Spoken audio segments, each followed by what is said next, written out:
ఉమ్మడి విశాఖ జిల్లా స్థానిక సంస్థల ఎమ్మెల్సీ సమరం పీక్స్ కు చేరుకుంది. వైసీపీ ఇప్పటికే మాజీ మంత్రి బొత్స సత్యనారాయణ పేరును ప్రకటించింది. దీంతో ఆయన స్థానిక నాయకత్వంతో సమన్వయం చేసుకుంటూ ఎన్నికల ప్రచారాన్ని మొదలుపెట్టారు.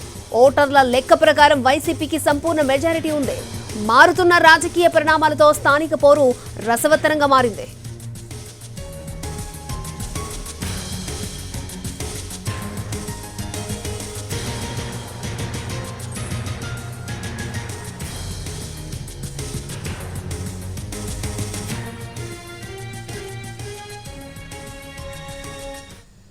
రైట్. ఉమ్మడి విశాఖ జిల్లా స్థానిక సంస్థల ఎమ్మెల్సీ సమరం పీక్స్ కు చేరుకుంది. వైసీపీ ఇప్పటికే మాజీ మంత్రి బొత్స సత్యనారాయణ పేరును ప్రకటించింది. దీంతో ఆయన స్థానిక నాయకత్వంతో సమన్వయం చేసుకుంటూ ఎన్నికల ప్రచారాన్ని మొదలుపెట్టారు. రైట్. ఇదే అంశానికి సంబంధించి మరిన్ని అప్డేట్స్ మా ప్రతినిధి రవిచంద్ర లైవ్ లో అందించడానికి సిద్ధంగా ఉన్నారు.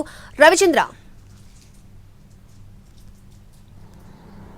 అక్షయ, ఈరోజు ఉత్తరాంధ్ర అంటే ఉమ్మడి విశాఖ జిల్లాలకు ఎమ్మెల్సీలకు సంబంధించి కూటమి అభ్యర్థి ఖరారయ్యే అవకాశం కనిపిస్తుంది. ఈరోజు సాయంత్రం 3 నుంచి 6 గంటల వరకు అనకాపల్లిలో కూటమి నాయకత్వం ఒక కీలక సమావేశాన్ని నిర్వహిస్తుంది. ఎంపీ సీఎం రమేష్ కార్యాలయంలో జరిగే ఈ సమావేశంలో కూటమి అభ్యర్థిపై ఒక క్లారిటీ వచ్చే అవకాశం ఉంది. ఇప్పటికే వైఎస్ఆర్ కాంగ్రెస్ పార్టీ బొత్స సత్యనారాయణ పేరును అనూహ్యంగా ప్రకటించి ఒక పొలిటికల్ హైప్ను తీసుకొచ్చింది. లోకల్ బాడీ ఎమ్మెల్సీ ఎన్నికలకు ఈ స్థాయిలో జనరల్గా ఏదైతే అధికారంలో ఉంటుందో అధికారంలో ఉన్న పార్టీగా గెలుచుకోవడం రివాజుగా వస్తున్న ఈ ఎన్నికలకు సంబంధించి ఇప్పుడు అత్యంత కీలకమైన పరిణామాలు చోటు చేసుకోబోతున్నాయి. బొత్స సత్యనారాయణను ఢీకొట్టే బలమైన అభ్యర్థి కోసం కూటమి అన్వేషణ కొనసాగిస్తుంది. ఈ దిశగా కొన్ని పేర్లు అయితే ఊహాగానాల్లోకి వచ్చినాయి, కొన్ని పేర్లు ప్రచారంలో ఉన్నాయి. వారందరిలో ఎవరికి అవకాశం లభిస్తుంది అనేది మాత్రం కొంత సస్పెన్స్ కొనసాగుతుంది. ఈరోజు సాయంత్రానికి ఒక క్లారిటీ తీసుకొని హైకమాండ్కు కొన్ని పేర్లను రిఫర్ చేసే అవకాశం ఉంది. సాయంత్రం 3 నుంచి 6 వరకు కూడా ఈ మీటింగ్ జరగబోతోంది. ఇక బొత్స సత్యనారాయణ అభ్యర్థిత్వం ఖరారైన తర్వాత వైఎస్ఆర్ కాంగ్రెస్ పార్టీలో హుషారు పెరిగిందని చెప్పుకోవచ్చు. సార్వత్రిక ఎన్నికలు ఓటమి తర్వాత జరుగుతున్న తొలి ఎన్నికలు కావడం ఖచ్చితంగా ఈ ఎన్నికల్లో సంపూర్ణ బలం ఉంది. వైఎస్ఆర్ కాంగ్రెస్ పార్టీ గెలవడానికి అవసరమైన దాదాపు 600 మంది ఓటర్ల బలం ఉంది కాబట్టి ఈ ఎన్నికల్లో గెలిచి తీరుతామని చాలా కాన్ఫిడెంట్గా ఆ పార్టీ కనిపిస్తోంది. మరోవైపు కూటమి కూడా తమ బలాలను బేరీజ్ వేసుకుంటోంది. ఎవరైతే తమకు టచ్లో ఉన్నారో టచ్లో ఉన్న నాయకత్వానికి సంబంధించి ఎంతమంది తమ వైపు మళ్ళుతారనే దాన్ని కూడా లెక్క వేసుకొని ఒక అభ్యర్థిని కేటాయించే అవకాశం కనిపిస్తుంది. ఈ అభ్యర్థిత్వానికి సంబంధించి విశాఖపట్నం అంటే ఉమ్మడి విశాఖ జిల్లాలో ప్రధానంగా అనకాపల్లి జిల్లాకు ఎక్కువ ప్రయారిటీ ఇచ్చే అవకాశం అయితే ఉంది. ఇక్కడ సామాజిక సమీకరణాలను కూడా చాలా కీలకంగానే కూటమి పరిగణలోకి తీసుకుంటున్నట్టుగా మనకు కనబడుతోంది. అక్షయ, రవిచంద్ర, అంటే ఏ అంశాలను పరిగణలోకి తీసుకుని కూటమి అభ్యర్థిని సెలెక్ట్ చేసే అవకాశం ఉందంటారు?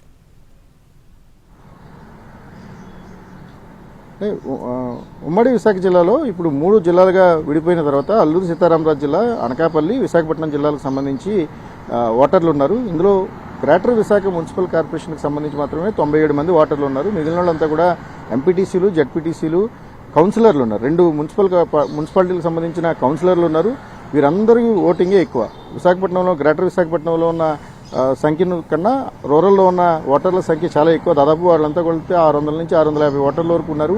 వీరందరినీ కూడా చూసుకున్నప్పుడు గ్రామీణ ప్రాంతంలో ఉన్న అభ్యర్థిని ఖరారు చేయడం ద్వారా పట్టు బిగించాలనేది కూటమి వ్యూహం. ఆ దిశగా కొంత క్యాస్ట్ కాంబినేషన్స్ కూడా చూస్తుంది. గవర లేకపోతే వెలమ సామాజిక వర్గాలకు సంబంధించిన నాయకత్వానికి ఛాన్స్ ఇచ్చే అవకాశం ఉంది. ఈ దిశగా కొన్ని పేర్లు అయితే ఇప్పటికే ప్రచారంలో ఉన్నాయి. వీటిలో ఎవరికి అభ్యర్థిత్వాన్ని ఖరారు చేస్తారు, లేకపోతే బొత్స లాంటి సీనియర్ లీడర్ను ఢీకొట్టడానికి అదే స్థాయిలో ఎవరినైనా బయట నుంచి తీసుకొస్తారనే ఊహాగానాలు కూడా ఉన్నాయి. అనేక చర్చలు అయితే జరుగుతున్నాయి. ఈరోజు సాయంత్రం 3 నుంచి 6 గంటల వరకు జరిగే సమావేశం చాలా కీలకమైంది. కూటమి అభ్యర్థిని దాదాపు ఖరారు చేసే అవకాశం అయితే మనకు కనిపిస్తోంది. అక్షయ్. ఓకే రవిచంద్ర.